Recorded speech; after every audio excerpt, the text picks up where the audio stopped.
Welcome to Right on the Money, the weekly talk show with interviews you can use to help you maximize your money and optimize your financial future. Before moving forward with any of the ideas discussed on the show, always consult your financial advisor, insurance professional, or tax consultant. Looking for financial help or a second opinion? We can help you in your search.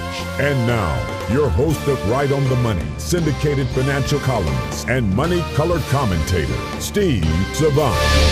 In this segment, we're talking to Masters of Engineering and MBA, Marty Gross. Welcome, Marty. Well, thank you very much. Marty, I had to mention your engineering because I think you attack retirement like an engineer. You're real mechanical. You're very analytic. I kind of like that. And I haven't met anybody in our business that has the background. And I noticed that you were a Signal Corps officer in the Army during Vietnam. I was, that's right. And as a matter of fact, I do address my clients from an engineering standpoint because I don't really think about products per se. Mm-hmm. I think in terms of what the problem is, try to understand it, and try to figure out a solution to it.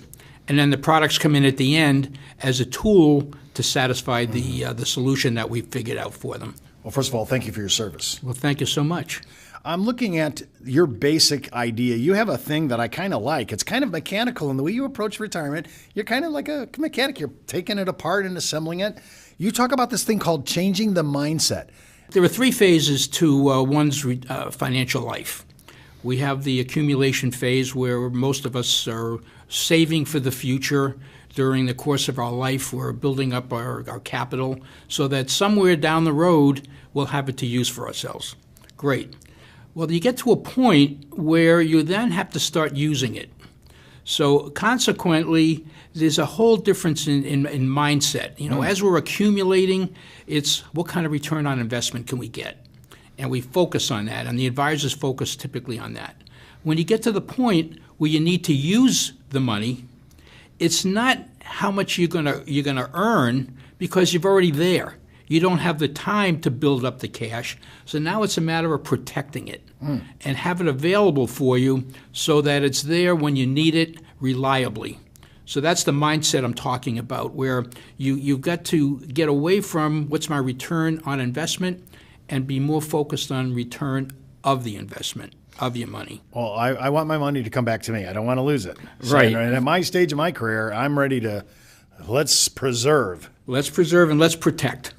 Talk to me. I love your allegory. You talk about accumulation and distribution like climbing Mount Everest. Tell me a little bit about that allegory. Well, you think about that. When you're climbing Mount Everest or any mountain, what is the objective that you have in mind when you start?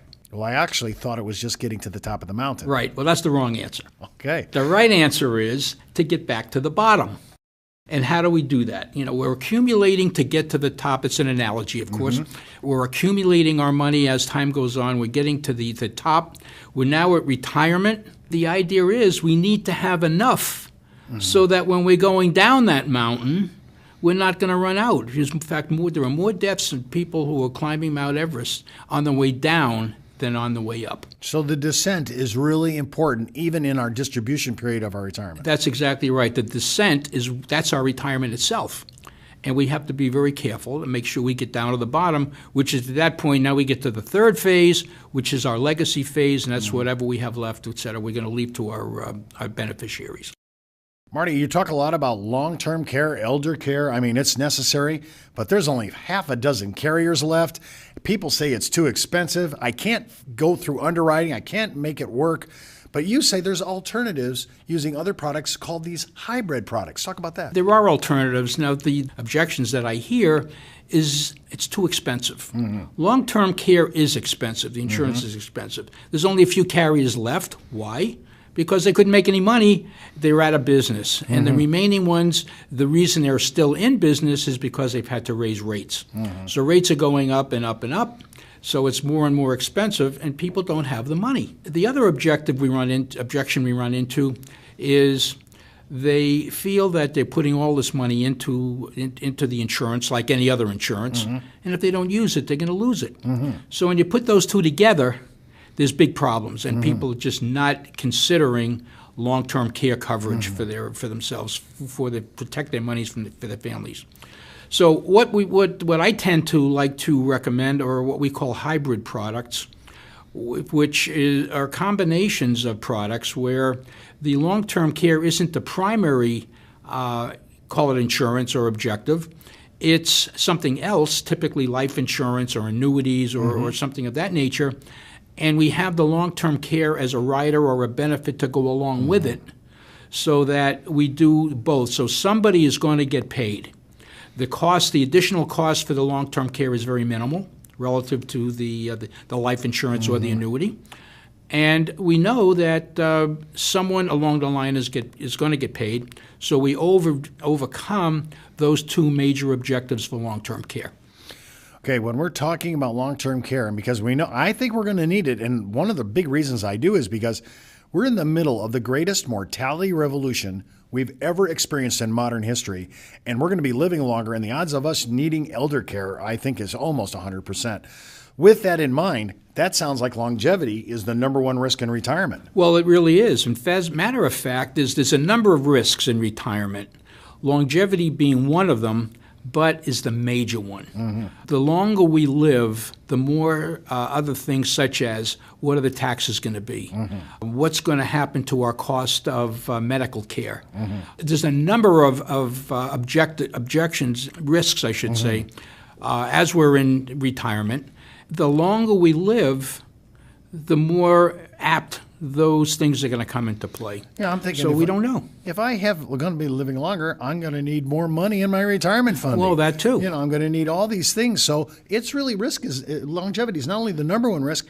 I think it's a risk multiplier. It is a multiplier, and because it's more apt, the other ones are more apt to come into play in addition, and we don't know how long we're going to live.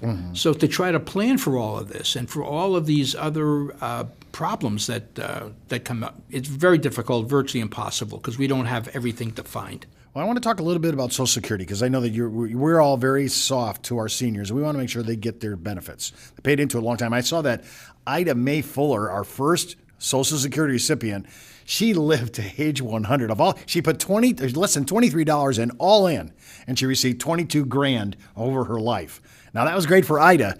Hey, how about for us? Well, it's getting worse because we are living longer and longer. Social Security is something we've all paid into for our entire working life. We expect to get money back.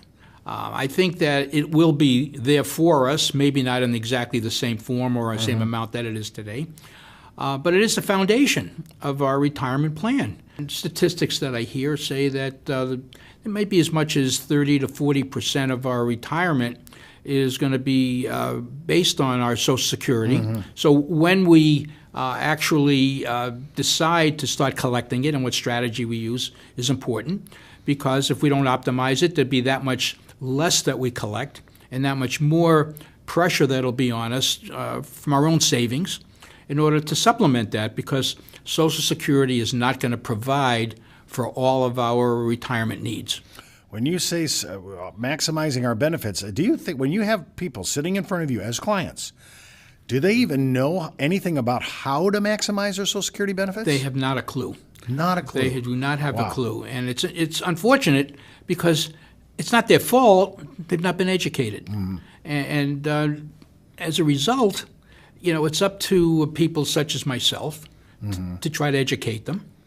And that's what we do. We do have our workshops that we present, to them on a monthly basis, and consequently, we have people that come in and then we teach them, and we show them what the strategies are, and we even go a step further and we offer them a one-on-one consultation.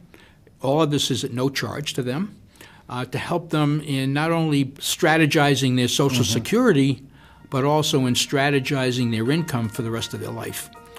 So we come up with programs to do that. And of course, the engineering comes into effect at that point, because now I can, we put the whole package together. We were able to look at the entire problem and solve it with the latest products and technologies. Well, that's all the time we have today. I want to thank everyone for watching our show. But before I go, remember what the good Reverend John Wesley once said: make all you can, give all you can, save all you can. I'm Steve Savant. We'll see you next week right here on Right on the Money. For more information on this week's money topics, just go to our website at www.rightonthemoneyshow.com and follow Steve's daily postings on Facebook, Twitter, and LinkedIn. When it comes to retirement, money management, small business, insurance coverage, college funding, or budgeting, we have the interviews you can use.